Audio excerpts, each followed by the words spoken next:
Kendrick finally said what we've been waiting on him to say about Drake. What took him and everybody else so long to call him out on his behavior might tell you something new about grooming. Drake has a history of inappropriate interactions and questionable relationships with underage girls and teenagers. To his fans, his behavior has never risen to a red flag level. People don't really see the problem with a 32-year-old man texting a 13-year-old girl, "I miss you so much." You might think it's odd, but chalk it up to his big heart or eccentric nature. Not even the teenage girl saw anything wrong with it. What grooming does is it slowly pushes the bar on what's appropriate. It's a methodical process that blurs the line between innocent and predatory behavior. It happens gradually, and the victim normalizes each escalation in behavior before it escalates again. So a target abuse can start to look and feel like a normal, healthy relationship. That's partially why many underage victims of abuse can look like willing victims. Their guards have been slowly eroded until they feel like equal participants in a relationship. In reality, they're being continually manipulated and isolated. Abuse rarely starts with a deplorable act. It starts with grooming. If we can only condemn explicit acts of abuse, then we'll never keep kids safe.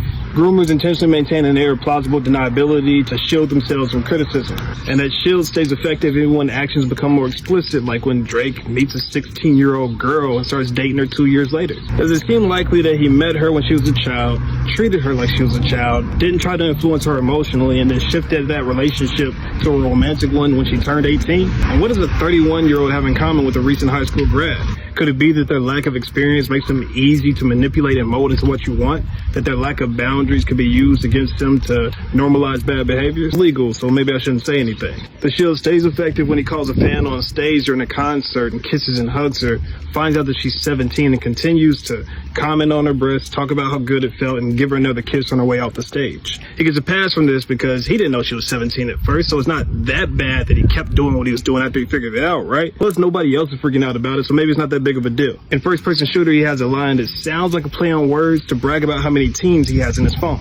But maybe it just sounds like that. Maybe despite the fact that he's a rapper and he knows what things sound like when he says them out loud and thinks about the many ways that the line could be interpreted, maybe he just didn't know what that would sound like even given his reputation. Or maybe he was playing in our faces. The confusion is the point. The second guessing of your natural reaction is all the groomer needs. And then you look around and see that nobody else is raising the alarm, and you normalize the behavior so they can continue. Drake is not just grooming his targets. He's grooming everybody to look at obviously inappropriate behavior and explain it as innocently as possible. And predators don't just groom their victims. They groom the entire community around the victims. They gain trust, make themselves necessary and likable, and then slowly push the boundaries of what's appropriate while checking the reactions of the adults and people who care about that person. And it has to be on us to call out when those boundaries are pushed, to teach our kids what grooming behaviors might look like, and to trust our gut when we see something that just doesn't match what we think is appropriate.